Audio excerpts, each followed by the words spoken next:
Hi, everybody, and welcome to Mom Your Own Way. I'm Lily Coco, and today my guest is Ann Walczak. She's a writer and editor for Edible Natural Magazine, but she's also a mom, and she's a wonderful friend, and I can't wait to talk to her. Last time I talked to her was while I was pregnant, so this was seems like lifetimes ago, because so much has changed. I want to see about her motherhood journey. I want to get to know her more, so let's just dive in, because I got excited.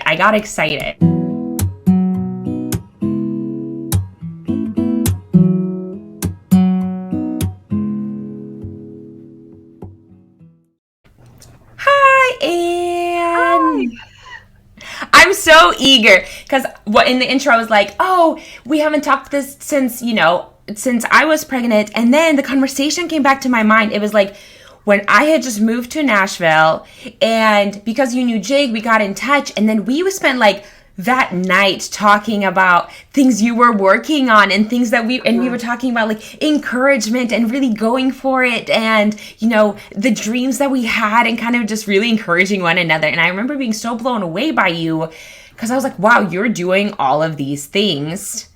And then we sparingly kind of talked through motherhood because it's a lot. Yeah.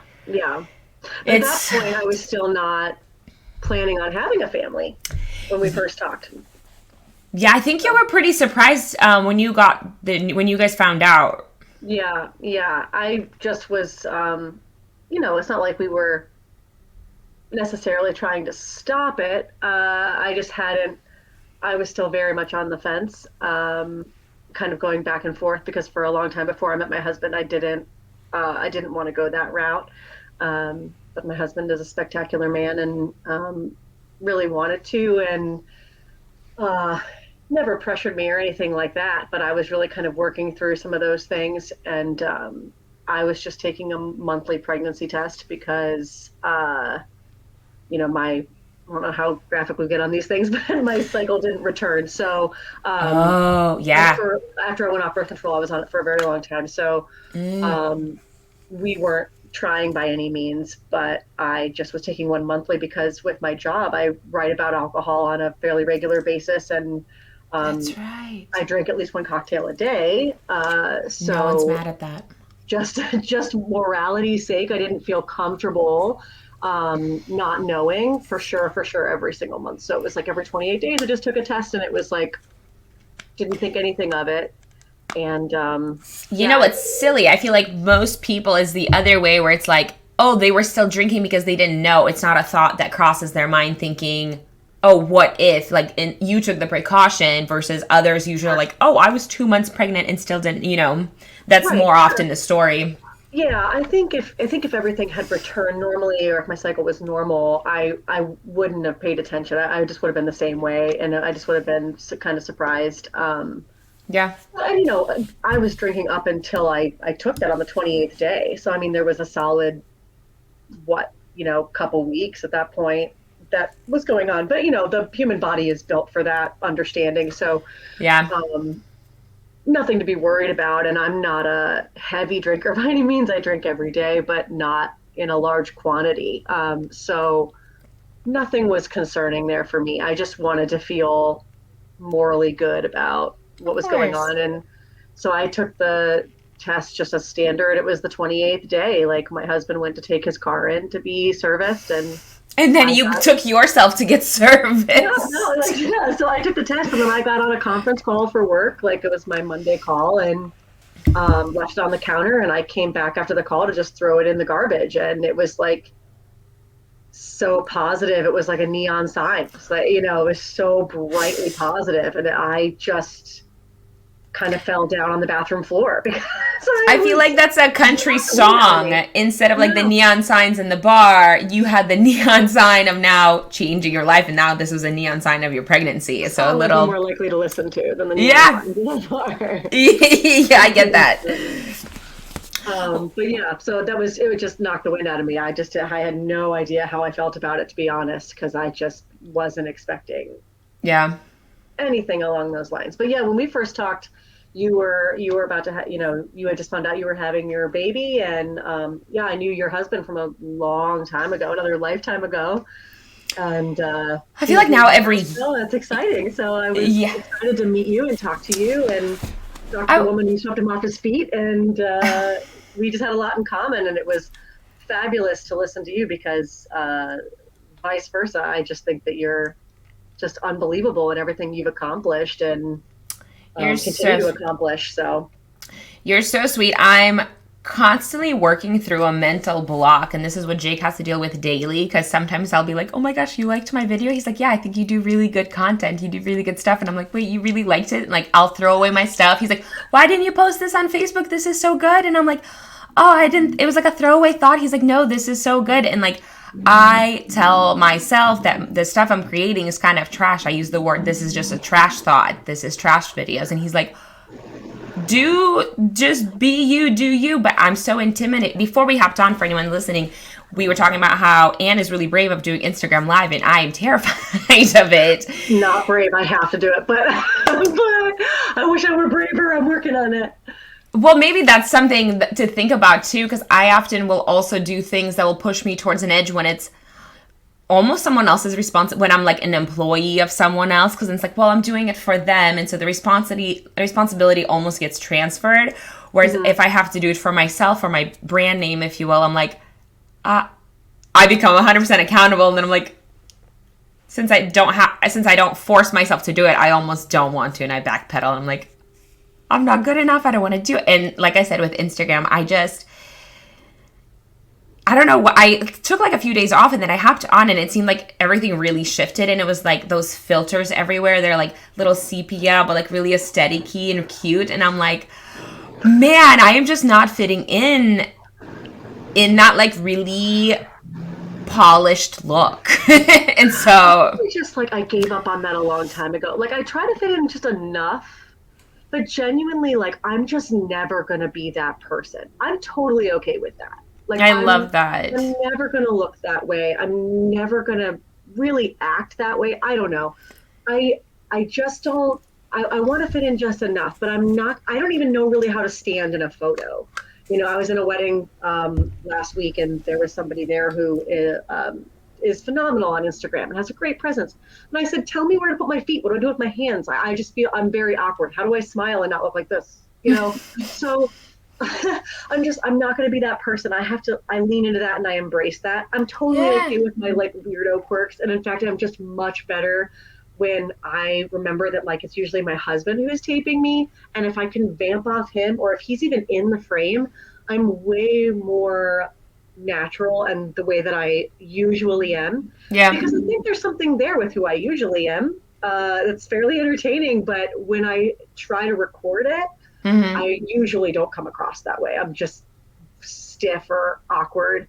And I guess I'm just awkward in general. But if I try to put myself on the same level or pedestal as a lot of these, I don't know, bachelor stars or whatever who are constantly on Instagram with the same filter and who have model experience and all of this stuff, like it's not realistic. And all I'm doing is setting myself up for disappointment. I don't like to be disappointed. I like to live myself happy. So my life happy. So I love that. Yeah.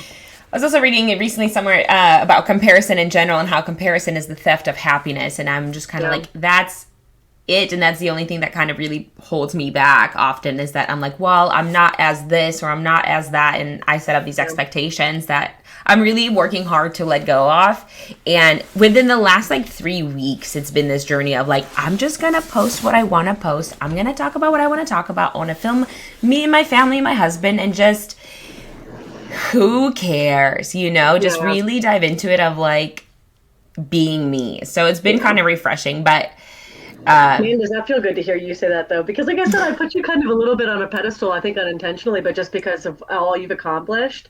And I do that all the time, you know, with my job. So when I see people that I admire on TV or whatever who have their TV show or have an article come out in a publication I respect or whatever, sometimes it's very, you know, it's just very easy to say, you know, why not me or why aren't I there yet when I know that I'm capable of that or, you know, because they're doing it, there must not be space for me. And I have to remind myself, like, there's space for everybody. There's only one me. There's only I'm the only person that could offer exactly what I offer. And it's not what they offer, which is perfectly not only fine, but good. Yeah. Like I don't want to strive to be them. I might strive for what they have, but just because they have it doesn't mean I can't. And I have to remind myself of that basically on a daily basis because it's really easy to forget that, right? I often fall into this trap of there's not enough space for me. Like when you said that, that just resonated with me because I always think like,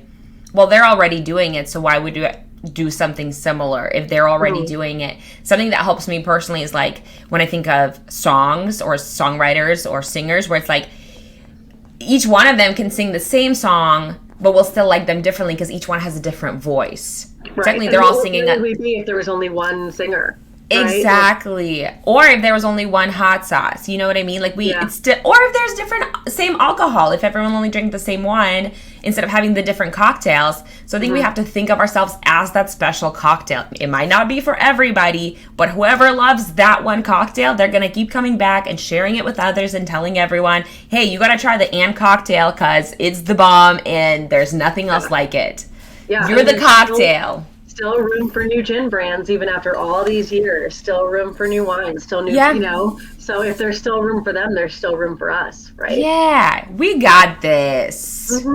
We got this. And tell me about all of yourself leading up to the motherhood. And I want to know where you're at now, because I know we talked pre-motherhood. I know motherhood happens. And I just recently learned about, it's similar, sounds like adolescence, but it's like matrilessence, mother lessons. It's the stage that mothers enter in the 4th trimester where we often feel like we don't fit in, we don't know what our role is, we might feel like we're overwhelmed, we feel like we don't belong, but we want to be invited, we want to be back to ourselves that we were, but we are now this new self that we want to, but there's a full word, and it often lasts about 10 years per child, where it's the longest stretch that apparently no one talks about, but it's that lost feeling of feeling so alone, but constantly being tied to someone else, and feeling of, this is who I was and what I was doing. These were my expectations. This is what I'm actually doing, and that comparison that we live in. But that actual transition has a name, and it's a full growth stage. But back to this, my rant. But that happens, and so if you felt like that, or you feel like things haven't aligned as you thought they were, we're just going through a motherhood adolescence, apparently. Well, I mean, at least there's a term for it that makes me feel a little less psychotic. It does make you feel better when there's a term, right? I'm like, oh, I'm supposed to feel this way. Yeah, great, good. That's more than they told me about things like postpartum back spasms. Someone could have warned me, just saying. Oh, I haven't actually heard about that. Oh, my God. Okay, well... So anyway, I'll get back to your question, then we can get to postpartum back spasms. Yeah, start where you want to, and I want to just get to know you, and then we'll get to the back spasms. Oh. Yeah, no, I don't know. I had interesting 20s in terms of, your 20s are for making all of the mistakes, and I essentially made them all. I lived in a few different cities. I trained to be a professional ballerina for 20 years, so the first 20 years of my life was fast-tracked, hard athletic training for that, and built my whole life around that career. And then that was over effectively when I was 23, 24, and kind of didn't have much of a backup plan per se. I had a college degree, but it was in classical and contemporary ballet performance, so it wasn't, anything to write home about, I suppose. I used to joke that my degree was written in crayon because that's about as effective as it was. I don't think lawyers or like doctors are looking for dance. Well, they might be for like TikTok dances now. I don't know. Yeah. I think my plan in college was to go into like dance therapy because I got a minor in psychology with a concentration in abnormal studies. But I didn't really want to go back to school. I left college without any debt because of scholarships, plus my parents. And so the idea in this day and age of kind of going back, and this was a while ago, but going back to school and having any kind of debt wasn't appealing. And I've always been a very artistic-minded person. So I've never really wanted to do, I guess, a traditional career or traditional route. And so I bounced around a lot. I did a lot of different customer service things. I managed a tattoo shop for 5 years. That's really cool. I was a piercer there, learned how to do that.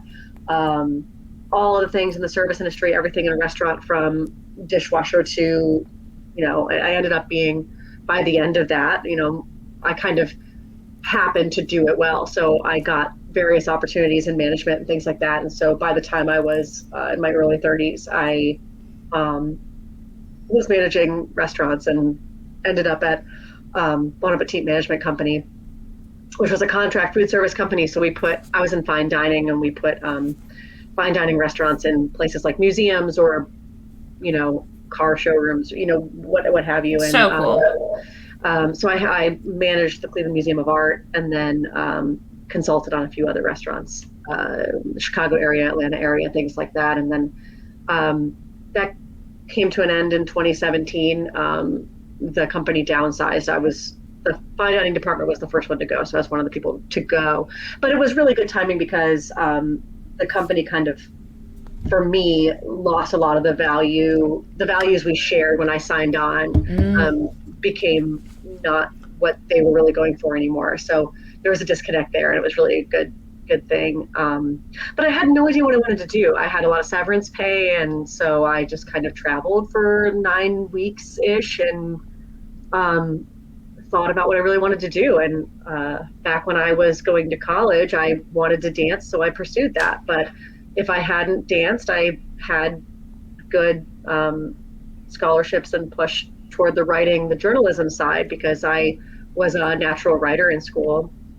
And so I said, what I really want to do is I want to take all of my knowledge from the food and beverage industry and all of the places that I've eaten and the chefs I've learned under, and I want to write about food. I think there's a gap sometimes in the people who write about food and whether they actually have knowledge in the area. And I might be my way of contributing positively to that. So I felt a call toward Nashville for years, and I kind of just up and went. I got an unpaid internship with Edible Nashville, and I had, a few $100s in my savings, and I just up and moved to Nashville and got a job serving, because that's a skill that once you learn it, you can do it anywhere. And so I did that. And shortly after I did the internship, at 5 months, something like that, I was promoted to assistant editor, and that was paid.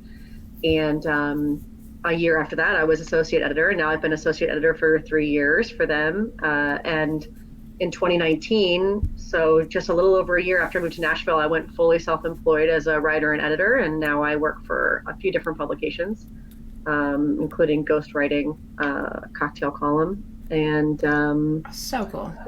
So yeah, I'm doing that, and I'm looking into launching my own food and beverage publication here. I've been shopping that around this year, and the pandemic kind of seems to have opened a doorway for it. Seems like there's a good calling for it, a good void that I could really fit in. So I'm doing some research on that. And next month I go to Charleston to take a few women in hospitality business courses, and we're gonna do it. See what comes of it. So I'm trying to balance all that while having a baby, which is funny. So I got my LLC for the company. Oh. The week I found out I was pregnant. 3 days before I found out I was pregnant. That's right. I remember you texted something about that.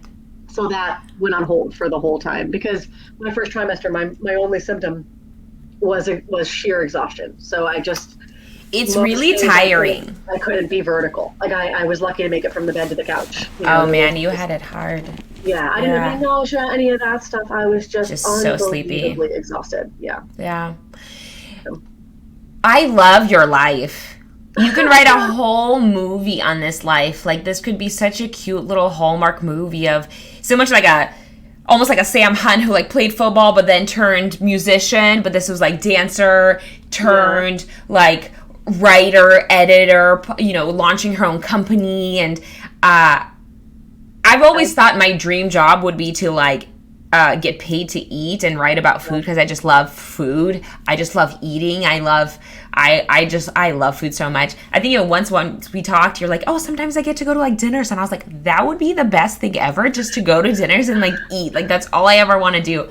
And I've always admired your job, but then like hearing the fuller story, I'm just like, I love my life. I love my family. But if I wasn't doing that, I would love to have your life. Like I don't want to say jealous. I'm just very admiring of what you have accomplished and how you've pivoted and how you've changed and how you know, I think happiness comes to a choice, and sometimes things don't align our way. How do you choose to then find happiness in something else? How do you get out of that comfort box? Because we take the courses to learn one thing and we get so comfortable in it, and when it doesn't go away, it's like getting out of that comfort to say, okay, I'm gonna have to try something new. Might have to start over. It might be behind because other people's have already started on this journey or a similar path, and so it can be so intimidating. Yeah, but it feels like I started my life over at I was like 32 when I moved to Nashville, and now I'm 36. But feels like it's been very distinct, different lifetimes. You know, like some of those stuff was like fully a lifetime ago, or full, you know, because you're a whole different person, and you really do have to pivot, you know, in very large ways. So it's very, very strange. But I love that so much. I think it's so inspiring. I think it's really relatable. I know when we hopped on, you kind of talked about embracing your quirky side, and I think there's something so beautiful in it because I think you're so relatable. I think you could be a great role model for girls growing up saying, maybe I want to do this, but now this changes. How you handle public, like starting up your own company, and I want to hear more about it, while also raising a baby, finding out news, maybe not wanting a family, but then changing that way. You're so incredible, and you contribute so much, and I want to see more from you. Thank you very much. I admire you so much. That's funny. That's exactly how I feel about you. This is really wild. That's so silly. That's so silly to me. No, that's how I feel. But yeah, I don't know. I think that I've enjoyed the fact that I've always known that I was never going to have just your standard path. And I always thought it was very strange when you're in high school to ask you, like, what do you want to do for the rest of your life? Especially because you're never shown other jobs. Basically everybody in my life, especially because I live in Nashville, doesn't have a standard job. Like they do the sound production for arena tours, or I know a upholsterer who redoes vintage pieces for people, makes their full living off of that. I know somebody who tailors all the clothes for the people at the CMA Awards and launched their company into 6 figures in 1 year, and started as a seamstress. So I'm good friends with the chocolate sommelier. Literally, that's her job. So her entire career, and she's like internationally renowned. You don't know these things even exist, right? And so I don't know. It's very strange that we ask people to pick like one lane career or even know what you really want to do at that point. Because then if you're not successful by your mid-20s and then married by 30, you find some way to feel less than or unsuccessful. Yeah. And that's not the case, you know. Like I'm hoping, like one of my all-time favorite people in the food writing business who was a chef, Lisa Donovan. I mean, I think she won a James Beard Award. I think she was 40. I hope that's correct, and I'm not butchering that. But that, you know, that's a whole 4 years away from me, and that's the amount of time I've been in Nashville. How much has changed since I've moved to Nashville? So if you exponentiate that 4 years down the line, like who knows what could possibly be going on for me in 4 years. And I don't want to believe that because I turned 40, like that's the ending of my relationship success or my family success or my career success. Exactly. It doesn't have to be that at all. I'm only maybe halfway through my life. Like, let's go. Let's do some less than.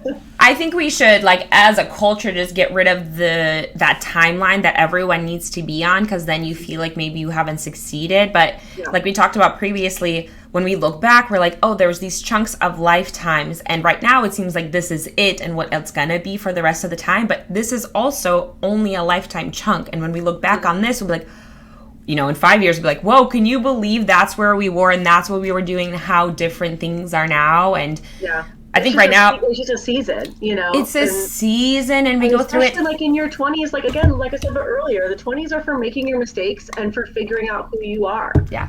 And so to put so much pressure on people that like that's the season of your life that you also have to be successful and figure out what you're going to do for the rest of your life seems absolutely ludicrous. Yeah, I think 20s should be for fun. Doesn't even not develop until like what 23, 24 or something like that. Yeah. So like why are we putting all this pressure on 20 somethings? I think that should change. I think 20 should be for fun. I always heard that once you turn 30 you really stop caring in a good way, like caring about all these things. And so I was always looking forward to my 30s, but more so I just had this idea of like, when I turn 35, I'm going to be on top. Like, everybody else was somehow 25 and they were going to be running their businesses. And I was like, wow, that's really cool. But I was like, it's not going to happen for me until in the 30s. Like, that's where I'm going to be. But it's also, like, I think it's important to try different things.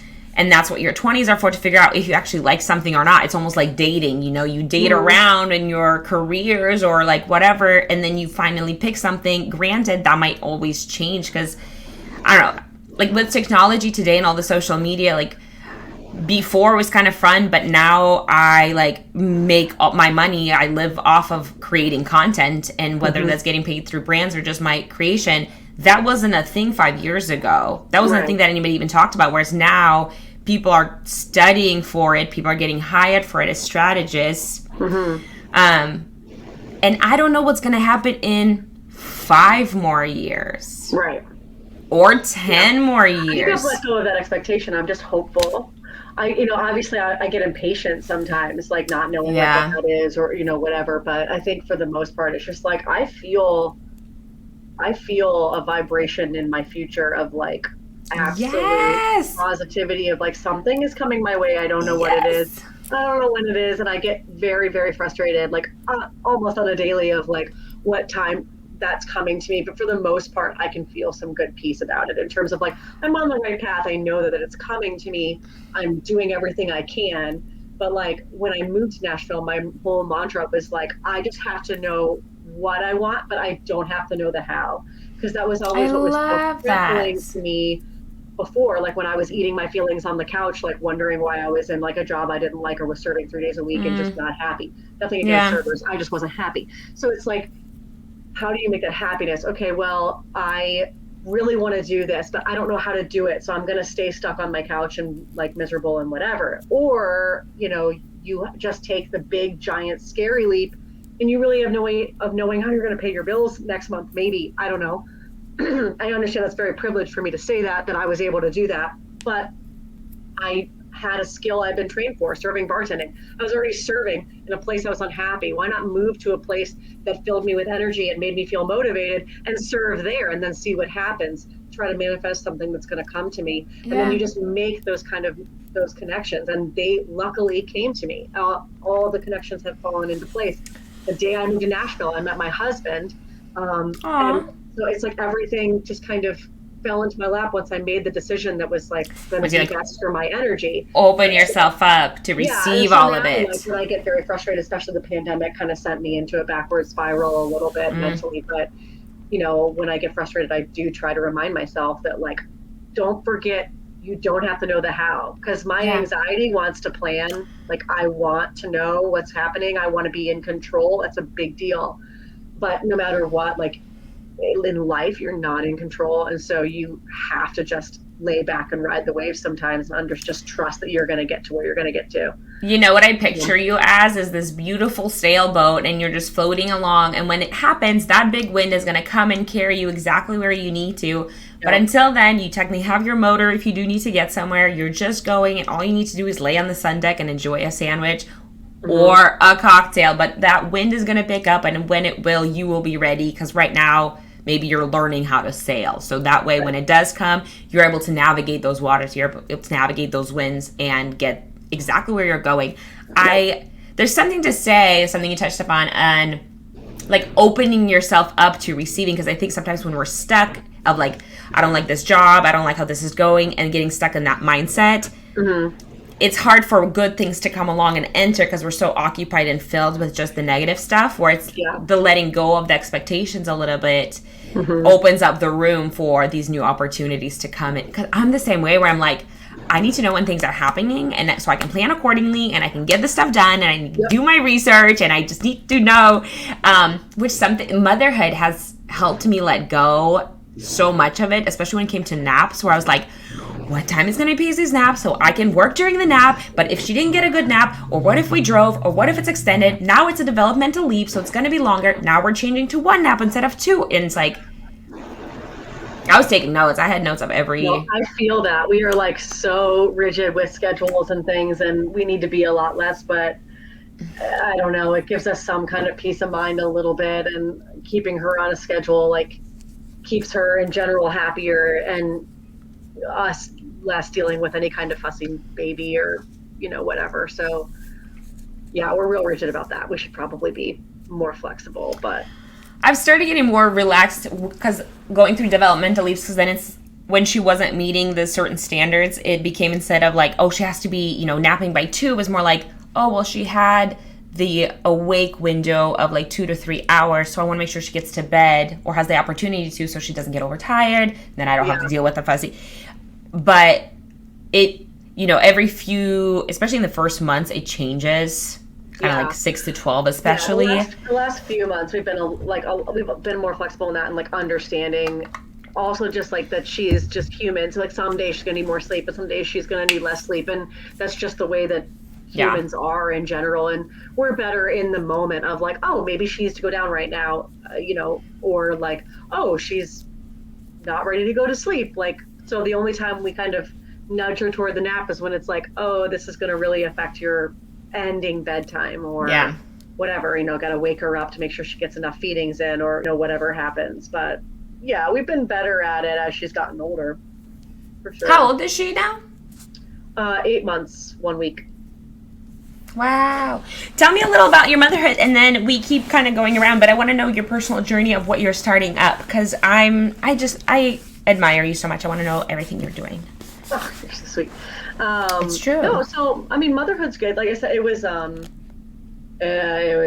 surprising. The first trimester was exhausting. The second one was bliss. Like, just I don't know, no problems. I was fully frontal carrying, so I didn't even look pregnant from the back. I was wearing my cute little dresses. I felt really good, cute, pregnant, yada yada yada. And then we.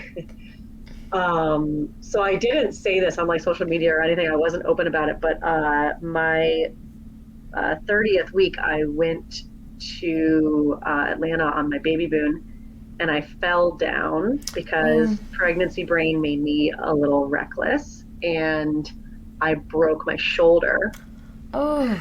So I was falling forward, and like, I think just like your natural like mom instinct, I don't know, like I rotated my body, so hit right on my shoulder here. Did you tweak your back too if you're turning? Did you tweak your back if you were turning? No. Okay, that's good. But I have a permanent scar on my knee because that was split open, so they had to do that. But I was just very jarring because on the whole way to the hospital, I couldn't feel my baby move, so I was like just absolutely just like in shock, just terrified something horrible had happened. And I had to sit in a waiting room during COVID for 3 hours, just bleeding into my sock with like my, just not knowing if I was A, catching COVID while pregnant, and B, if my baby was okay, And then once they got me in, they were like, oh, every major city has a separate ER for expecting mothers. So anybody listening, every major city has a separate ER. Nobody in the waiting room told me. I waited there for 3 hours. They could have seen me immediately, and it didn't happen. So now we know for future reference. But because I was out of network and this was already going to be ridiculous, like for insurance purposes, I didn't let them x-ray my shoulder or anything. I figured if it was broken, it's staying broken. It's not going to fuse in the next couple days. Like, I'll go home. I'll see a regular in-network doctor. I'll figure it out. So they just on my knee. I had a few contractions that I didn't feel, but apparently were going on. So they monitored me for a few hours. Baby was fine, thank God. And then, so we just cut our trip short, went home. But the whole month of August, when I was 30 to 34 weeks pregnant, I had to sleep propped up on the couch with a bunch of pillows. Oh And man. my husband, bless his heart, slept on the couch with me the whole time, just made it like a big sleepover because in case I needed to get up to pee and I couldn't, or just in case something happened, he wanted to make sure he could make me comfortable or whatever we had to do. And I was just afraid I wasn't going to be able to hold my baby. Ah. It was a mess. And then the day after I broke my shoulder, I was diagnosed with like raging gestational diabetes, to the point where like medicine was not like, or just diet was not going to help. You know, Mm-hmm. they had to adjust my whole diet, which was hard enough for me in my job, as you can imagine. And I was pricking my finger like 4 to 8 times a day, and then Yeah. I had to be on medicine, and then that wasn't enough, so I had to up my medicine. Mm. And I was going to the doctor or specialist twice a week in addition to my regular doctor. Wow. And but everything was still going really, really well. And then uh, the first week of September, so like August 30th, I went in for my standard checkup with the specialist, and they said like your blood sugar is doing great for the first time. Like we're really noticing that, but the issue is that your amniotic fluid has dropped from 10 plus centimeters, that's normal, to like 4.8. Oh, so it's getting dangerously low for the baby. And Right, oof, right. oof, oof. They sent me to Okay. the hospital. Like, don't pass go, don't collect $200, go to the hospital. And Oh so I boy. did that, and they monitored me, and then they were like, well, she's doing fine, everything's fine. So just, we're going to add an ultrasound to your appointment in 2 days. So you have to go to that before you go to see your OB, and then, just obviously continue to drink as much water as you can. So I was doing that, and then at that ultrasound, I was 4.1. Um, and so the doctor said, okay, we've got to prep to have this baby like any day now, essentially. But we'd Mm. like to get you to 36 weeks because, like, they were like, well, she's fully viable at 34. So by Friday, like by September 3rd, she'll be fully viable. But, like, here's a steroid shot in your leg because we need to make sure her lungs Mm. grow. And then here's one to take home and give yourself in your leg 24 hours, real painful, but whatever. I was a piercer, I was fine. So then they said, we want to make you to, get you to 36 weeks. That's ideal. So I was just hoping to make it 2 more weeks. But we just were, prep as much as we can at home mode, not knowing what's going to go on. And then the following night, I wasn't really getting like my kick counts. And her and I's thing was always when I would lay down to go to bed, I would cradle my belly and I would feel her like moving around, and I'd talk to her for a little while. Mm. And then she'd go to sleep as I went to sleep. And then in the morning, like I would wake up. Sometimes she would hear my alarm and jump. But I would wake up and then I would hold her for a little while and feel her kick then. Mm. So we had like our little moments. And that night, like I got in bed and I still wasn't really feeling it. And I was like, I don't really like this. I feel uncomfortable. So a couple hours later, I woke up kind of panicked about it. Yeah. So I went downstairs. I had like a little fetal Doppler thing, Mm. and I used that, and I got her heartbeat, good and strong and stuff. And I was just like, okay, well, clearly you're still doing fine, but I can't really feel you move around much. Yeah. So I went back to bed and I laid down, and I got enough flutters to satisfy a kick count, um, enough to put me at ease enough to drift back to sleep. And then a few hours later, I woke up and I just swung my legs over the side of the bed and held my belly. And I just had this wave of like, I just felt like this was the last night, like I was going to have my baby in my belly. Like I just felt like, ooh, tomorrow's going to be a really big day. Wow. Um, and I was like, I really wish I could get some sleep because I kind of feel like it's going to be. But went back to sleep, woke up in the morning, still didn't really get my kick count. So we went to pick up groceries, and I called my mom and told her about it. And she was like, well, I feel like you should call the nurse. And I said, I don't really want to be a bother. I think it's probably fine. And Yeah. she said, well, better to make a big deal out of nothing than make a very small deal out of something that was really big. Yeah. I said, all right. So I called the doctor, and she just said, it's a holiday weekend. It was Labor Day weekend. And she said, I don't feel very comfortable. I'll feel a lot more comfortable if we get you in and just monitor you for a little bit. So I said, fine. I made myself some breakfast, took my time, packed a hospital bag that I didn't expect to use, took it to the hospital. And on the way there, I just, tried to meditate a little bit, get in the zone of like accepting whatever came my way, because my biggest fear was a cesarean. Mm-hmm. And just mentally, like I had Yeah. already put in place postpartum therapy because I had already felt like I was going to have a hard time adjusting to being a mother because I wasn't sure I wanted that in my life in the first place. Not to say that I'm not wasn't incredibly grateful for my pregnancy and my healthy baby girl. And, I love her more than absolute life. She's more than I ever could have imagined for myself. But, yeah, it wasn't something I was sure that I was planning on. And so I knew it would be a hard adjustment for me. And I put that in place just in case. So that was already ready to go. But then especially if I had to end up going a cesarean route, I knew that was going to be very traumatizing for me. Yeah. So I was trying to prep myself for them telling me that. So we got there and the kid counts, we ended up getting them. They gave me some ginger ale. We ended up getting them fine. They were like, okay, we're probably going to send you home. We're just going to go and do an ultrasound real quick. And we went and did that. And then we came back and then suddenly my doctor was there and she goes, okay, so here's the deal. You have barely a centimeter of amniotic fluid. So she's suffocating and we have to take her like right now.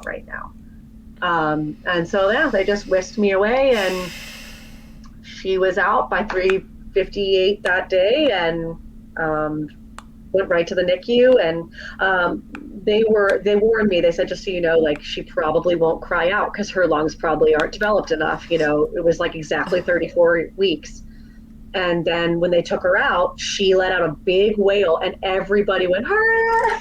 Yay! So she never needed any breathing, anything. She was just such a trooper. She just needed a feeding tube. And like 11 days, I can't remember, maybe 11 days later, we got to take her home. So Wow. in the scheme of things, it was pretty short, but every day was absolute hell being away from her. But she's been great and she's a little behind on a couple things. She's still not sitting up on her own yet and she's 8 months, but she's healthy and happy and she's still in like 3-month clothing, but she's a little thing, but she's healthy and good. And I was tiny my whole life, so yeah, that's not that surprising. What a story. Yeah. I'm sorry you had to go through They're all rambling. of No, that's not rambling. That's it. I mean, that's bonkers that you had to go through that. Yeah. And the first time they took my sling off from my shoulder was when they put me on the cesarean table. So my arm went straight out and I went, oh, I can do that. Because before I could only lift my arm this far, So the fact that it was out, I was like, oh, it must be healed enough. And then I just never put the sling back on because it had to fall in line. I had bigger fish to fry, Yeah. there was bigger problems going on. So, but breaking a bone when you're pregnant is the best time to break a bone because your body heals it because you're already making other bones and like other things. So like, wow. if mom's like organ fails or something, like the baby sends stem cells to like heal those things. So like That's so beautiful. bone healed in 4 weeks because I was taking a calcium supplement and I was pregnant. She healed you. Yeah. Your daughter healed you. Yeah. You were growing her and she grew you. Yep. Both at the same time. You guys, it's like, of course, we're always connected to our kids because after you have them, you hold them, you know them. But like with that, you literally gave each other life. You made each other better. You like, no one could ever understand the situation you were in except for you. And your daughter will be able to understand it. Yeah. But yeah, it's funny because of the way she was just kind of taken like out of my body. I was pregnant, then I was not pregnant. I never felt a contraction. I never went through any kind of birth. There was a large disconnect there for me. Like it took me a while to feel, bonded to her at all. I didn't feel bonded to her for the first few days. It wasn't until like, I think the day before I left her in the hospital. And then all those days were hell because I felt very bonded to her. But then once she got home, like after the first week, I just kind of was going through the motions and not really feeling much or whatever. But then around month 2, I had like this big surge of bonding. And then somewhere around month 4 or 5, I had it again. And then just last week or the week before, like another new surge of it to where I'm like re-obsessed with, it's just, but in a different way. Yeah. So I feel like we just go through these cycles of bonding. And I wish that was more talked about, because I kind of felt like, oh, I'm supposed to be so bonded to this kid, like right now, right away. And maybe if I had gotten to do my natural birth, I had planned my water tub and, my moving through everything with her. But I don't know, because I didn't have that experience, so I can't speak to it. But I'm so thankful you're sharing your story, but I want to like share it more. I wish more people would speak out of it, because there's something to say about that bonding. And I've heard other moms who say like, hey, I feel like a bad mom because I'm not bonded as I'm reading about it or seeing in other things. And then it's already enough to have mom guilt, not feeling enough with the comparison and everything else that's going on. But especially when it comes to motherhood, where everyone's like, oh, you're just going to feel it. You have those instincts. And when something like that is missing, it does come in, like you said, in those surges. And I think it's more important to talk about, because it would be hard to be in that situation and not know that the way you're feeling is all right and others have felt that way. I think it was like too, because I just, I barely I was so grateful for my husband's support in the hospital, but I barely looked him in the face. I was just so, and in and out of falling asleep, and like I had just been cut open. I was in a lot of pain, and then I was waking up to pump every 2 hours. I pumped for 5 weeks, every 2 hours. My milk never came in. So, finally, thank the lactation consultants at St. Thomas. I love them so much. They gave me permission to kind of give up the ghost with it. They were like, when is enough going to be enough? I hated it. I hated the feeling of pumping. I didn't like breastfeeding. I had a feeling that was going to be where I was, and that's what it was. I did not like it. When she was itty bitty in the NICU, I liked the bonding of it. Once she even got a little bit bigger, I already hated it, and I definitely hated the pumping. I had that condition where you get nauseous. And so I would sit on the edge of the bed and pump every 2 hours, drinking water, trying to play Sudoku to like get my mind off of it. But most of the time I was just crying or like fighting back vomit. And, every 2 hours for 5 weeks, it's just, that was ridiculous. And that's the whole time she's been on formula, because she's a preemie anyway. So she's been on the NICU formula on a great schedule. My husband was able to help. And, it was really a godsend because of, my work and my unpredictable schedule and just all of these things. And it was really ending up with her being a formula-fed baby was the best thing that could have happened for me. It made me an infinitely happier person. And good. So, I'm grateful for it, but I thought that's what I had to do was, do the breastfeeding thing, do the taking all the brunt of it on me. That's what I had to do. And that's not the case. So I'm a big fan of something I say is like happy babies come from happy moms. And I've had postpartum anxiety and I still do, where I do literally everything for her, but it's and a lot of times it'll exhaust me. And then in the end, that might come out as a negative towards her, because what kids love is seeing the gleam in your eye of their mom being happy. And so whatever that means, whether that means taking a break, that means doing formula, that means getting more sleep, that means switching off with dad to feed, or taking an evening off, whatever it is to make you happy, to make sure you can give that happy gleam each time you do see your kid, so they always feel like they're not in inconvenience or anything at all. Like when you're with them, you give them 100%, and if that means you have to take some time off, that's okay, as long as you're happy, because then you can provide that happiness to them. And it's such a weird world of motherhood, and that's why I initially started the podcast, because once I entered it, I thought everyone would be a lot more supportive, because like everyone goes through it, so everyone's a mom. But then it was actually the opposite, where everyone had an opinion on how they had to do it, and if I didn't do it that way, they were upset. And I'm like, you're not even my kid or my mom. Like, I don't know why you're mad at me with the way I'm parenting. But it just didn't agree with them. And I'm like, I just want mom to know that you can mom your own way. You can do things, whatever works for your family. And that's going to look different for literally everybody. But not everybody gets to see what your family life is like. And so the judgment that's out there, the mom shaping, whether, I think on TikTok it's a huge controversy right now of like breastfeed versus formula and this and that, and people go fighting back and forth. Oh, wow. But I feel bad that there's so much just negativity towards these things where moms feel bad. Like I've been shamed. We do it enough to ourselves. Like we really don't need it from someone else. No. And you have a way larger following on where people have a lot more access to you and can say what they want to you than I do. Lord knows. But when I posted that I was pregnant, because I wasn't even going to.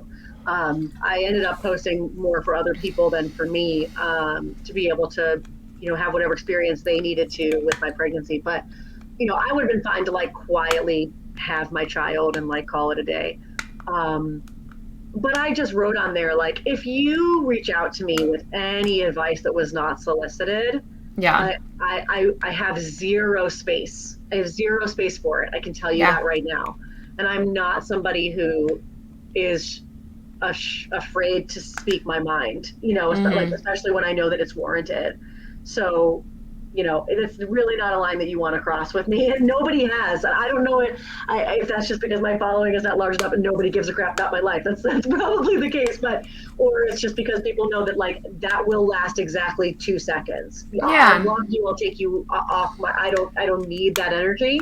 I've got, like I said, enough of it in my life. Like, I am fully determined to build my daughter this empire I'm building. Like, being a mom has motivated me so much. I thought it would do the opposite, but instead I'm just like, baby girl, I'm going to be out there. I'm going to be showing you, like, you can do whatever you want. Like, it's kind of a little bit cliche, but I want you to see that mom's out there being a badass and she can turn it on and do that. And but that also means it takes me away from you sometimes. And that feels hard enough when you're starting up. So it's like, I can't even say, well, I'm away from you and daddy's doing all of the work because I'm bringing home the bacon. I'm not really bringing home the bacon, even though right now I am. But, I'm paying the bills, but like, I'm not really bringing home the bacon yet. More bacon.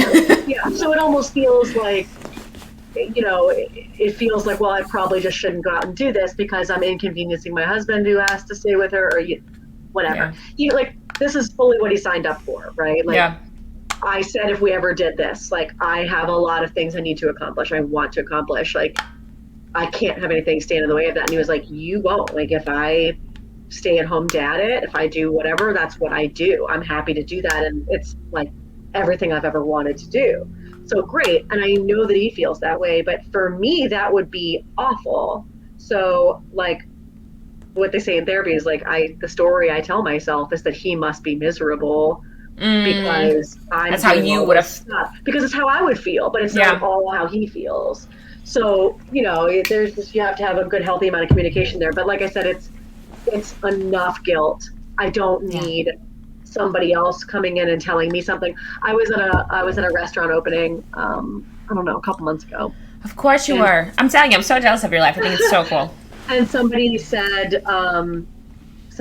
to me, oh, is your husband babysitting? And I said, no. I've heard, my husband's being a dad.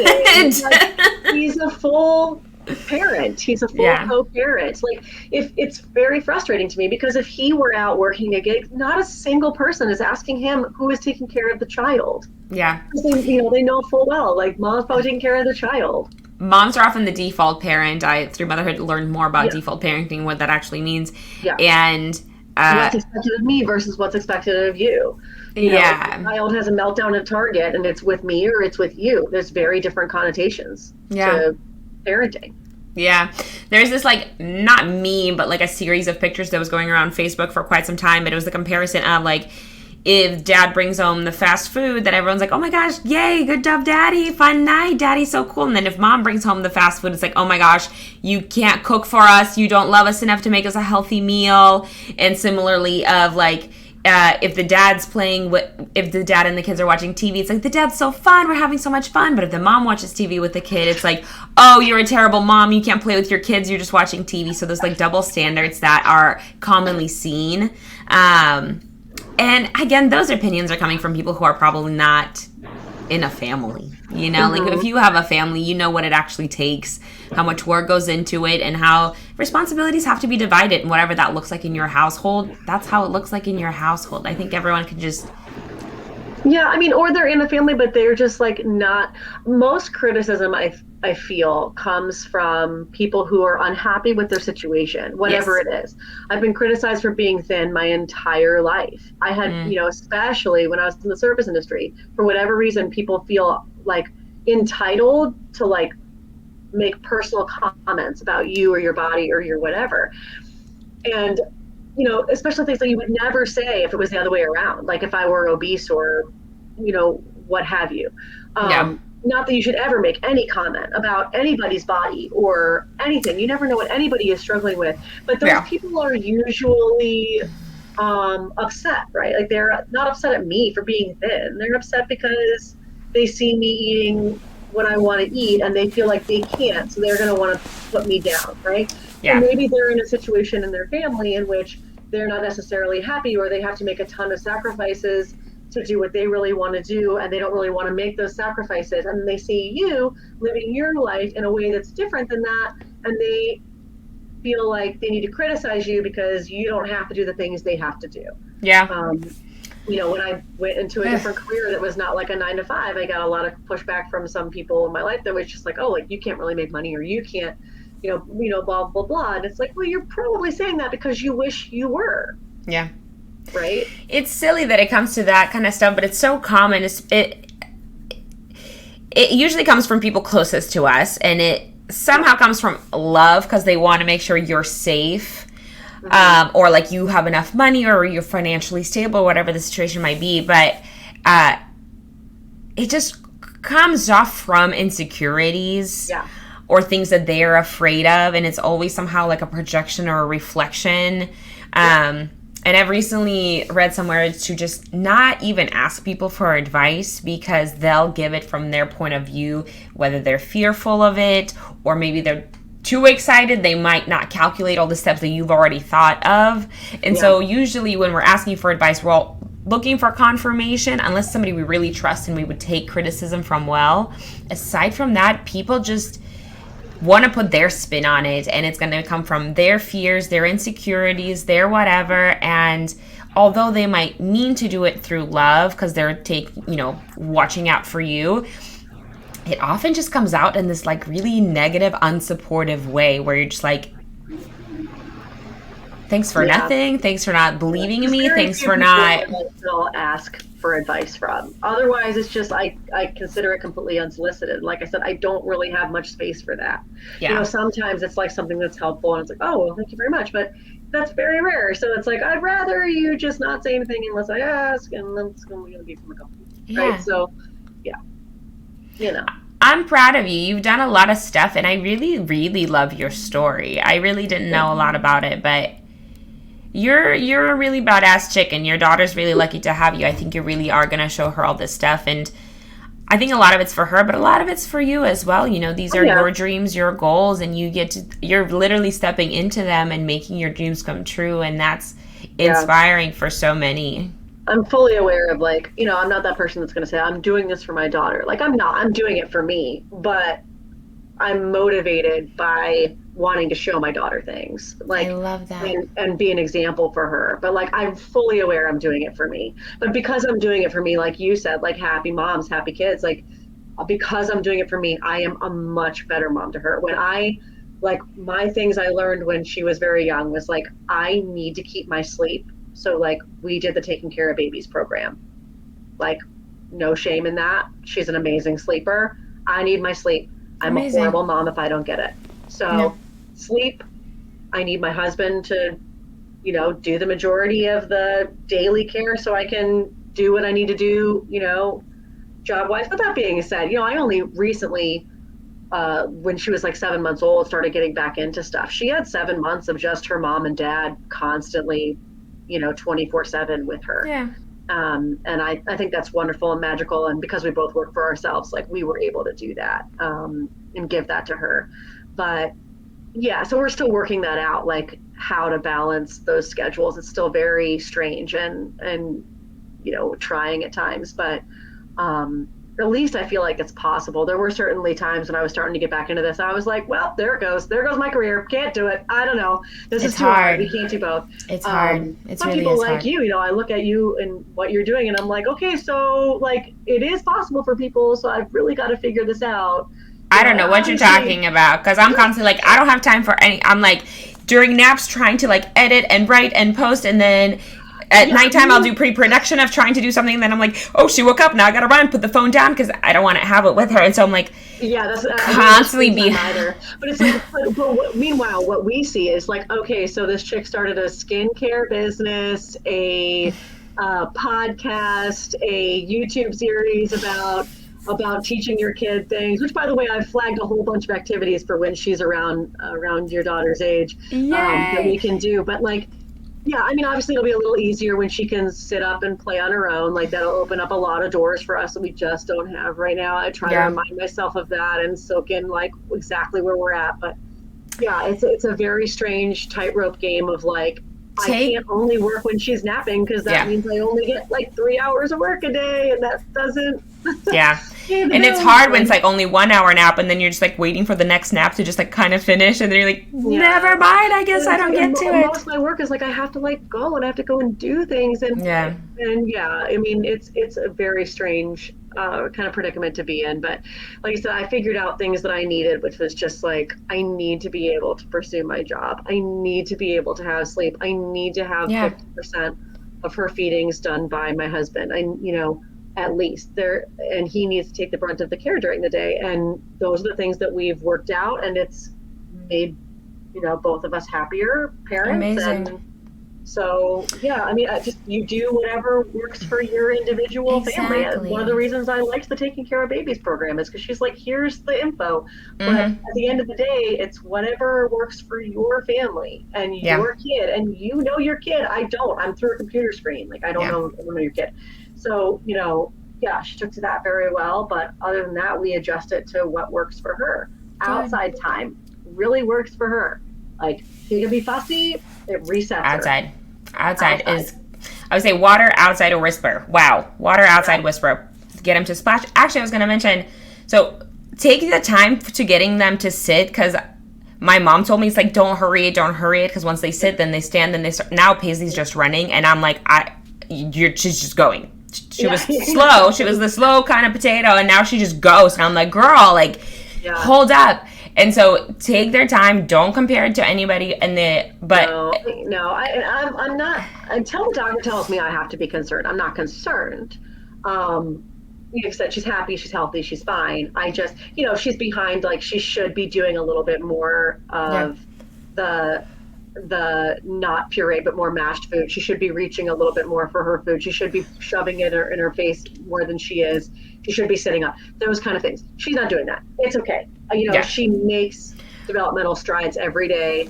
We give her all the things that she needs every single day to get enough stimulation, enough outside time, enough face-to-face time, enough all of that. Yeah. And so, like, we know we're doing all the right things. So, again, unless the doctor tells us we have to be concerned, we have to do certain things, then she's just living her own journey, Yeah. What I was going to mention, so, because Paisley wasn't sitting up or crawling very fast either, and we just started randomly doing the activities because it was just fun, and I was trying to figure out what to do to figure out my schedule a little bit better.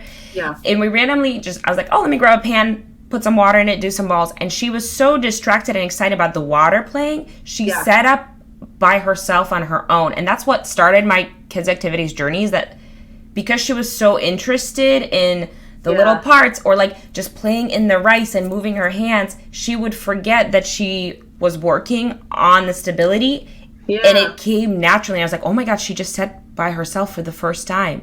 Then we started doing it more and more. And so if you're interested to try them, that's like somewhat of what we're working on, because also like my daughter's name is Madeline. She's an incredibly cautious child. So when she was first doing her, it's the best teacher for me. I'm always going to jump head first person, so this is very wild for me. But when she was first doing tummy time, whenever I read about putting water in a shallow pan and letting her splash, so I propped her up on the little tummy time thing, and I put the thing in front of her, and she put one hand in it, realized it was wet, and screamed.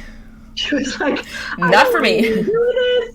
So, but now she's starting to get into that. Like I turned the faucet on and rolled her pants up and let her splash a little bit in the water. She's finally starting to get okay with that. Like branching out, Yeah. reaching for things.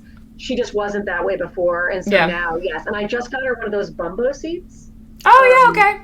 I haven't put her in one yet. We just got it literally today, but I'm hoping because she is loving all the toys that if I put her in that exactly the same thing, I can teach her like, oh, I'm interested enough in this, and then we can kind of just like keep moving her out of the seat to practice out of Yeah. it, and then like Yeah. hopefully that'll kind of get her there. But But take your time. It's again because once it starts going, it's a yeah, quick, and then you're just running after them. So yeah, if I'd she's be still, totally fine, honestly. Like I obviously I need to get back to work, and I need her to be able to play independently a lot more than she is now. But I kind of wish I didn't have to because I'm really loving where she's at and like the size she is and all of the the hugs and the yeah, because it's like all the hugs and snuggles of like the newborn, but with recognition and like her reaching out for you and like loving mm, on you. And I never ever want that to end. Like I could yeah, prop her on my lap and just hold squeeze her your, yeah, until the end of time if she would of let me do course. that. Like I would just live there. So And we have to wrap things up, but I want to see if you wanted to quickly touch on what you have going on, if you want to share on your own publication that you want to work on. If you don't want to share, that's totally fine. Or where people can find you if you want to yeah. share. So people can find me at my own Instagram, which is Anstagram58. And I, post about my food adventures and things. I started a happy hour at home, little story series when the pandemic started. And, I after, remember those. You were doing really good like videos with the fonts. That was really yeah. cute. Yeah, I did that for a solid year, maybe a year and a half. I took a little bit of break when I got pregnant. I did some non-alcoholic ones, but I saved all of the cocktails to highlights on my Mm, Instagram, and I'm always willing to share a recipe. So if you click on one and there's one you like, you can always send it to me and say, "What's this recipe?" and I'll give it to you. I love that. Um, but so now I don't keep up with it every day, but I do still do it from time to time. It's mostly just trying to get people to use things that are usually around their house, or at least that's Smart. how it started. Now sometimes it's a little egregious because my bar is astronomical It's in my been house. built. Yeah. Not the average home bar. But so yes, you can follow me at Instagram 58. And then the publication that I'm working on is a from the industry for everyone publication and membership service that kind of curates people's experiences, but also helps to lovingly educate about how restaurants and bars really work and maybe impart a little bit of empathy to people, I especially love after the that. pandemic, as to, maybe why your dessert took a little longer tonight or something like that. But also to Yeah. try to gear us a little out of this lifestyle of blogger led Yeah. recommendations. Again, nothing against that, but we do need, like I said, more voices telling people about the food industry who have been in the food industry in terms of who's really rating your restaurant. Like, should it really be Mm, the average person? Nothing against the average person, but should it really be yeah. Sally, who went out on a Friday night and was disgruntled with her experience, leaving a one-star Google review that hurts the restaurant's revenue because something that she didn't understand or a way she perceived something? Yeah. We have a restaurant industry right now, especially after the pandemic, that is struggling, that has seen devastation, the likes of which a lot of things have not. We have to support our restaurants more than ever. True. And I don't think that the Yelp or Google review business model is the way to do it. I don't think it really ever was the way to do it, but it certainly It's served a always so purpose at the negative. time to make things. Yeah, there's a lot of people who feel a lot of strength from behind a keyboard. Yeah. You know Yeah. that. You make your living on social media, right? Yeah. So especially like if you don't, a lot of times they didn't even mention anything while they were in the restaurant, and they get home, they have a lot of power. And that directly affects people's revenue a lot of the times, not Yeah. just people who own the restaurant, but the servers. whose business has gone down, and people don't stop to think. But not to just be entirely negative. I think that there's just something to say about people who've been in the industry for a long time, who have the palate, who have the experience, have the knowledge that can impart it to people and say, here's really why you need to go to this restaurant or this bar or read this book or drink this booze or do whatever. Yeah. You know, that's the type of knowledge you should be going to when you're seeking out a place to dine, a book to read, a liquor to support.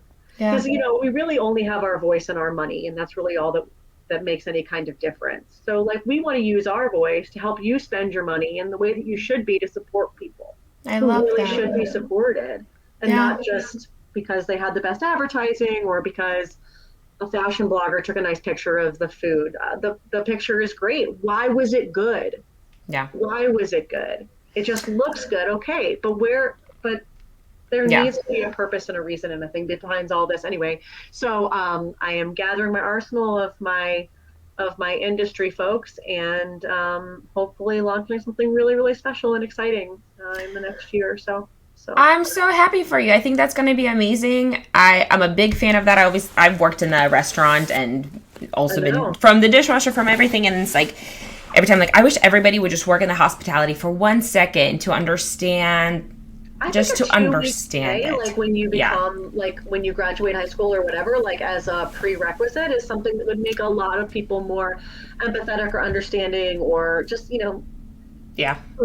be jerks a little bit less, I guess, we can only hope. I don't want to spend just a negative light on it, but I just think that there's an avenue, that I think there's a lot of change coming, especially in the restaurant and bar industry. And rightfully so. If there's one good thing that came out of the pandemic, it's that this business model we were doing with the mean chef at the helm that was making everybody's life miserable, and everybody was being overworked and underpaid and undervalued and having no benefits or time off and being married to their restaurants and living under this guise that the customer is always right no matter how much they berate you. I think all of those things are done, then they need to be done. And so how do we move forward, like from a journalistic perspective of, being there for the public, but like in a brand new, in a new way that is good for the industry, and helps them grow. So. I love that so much.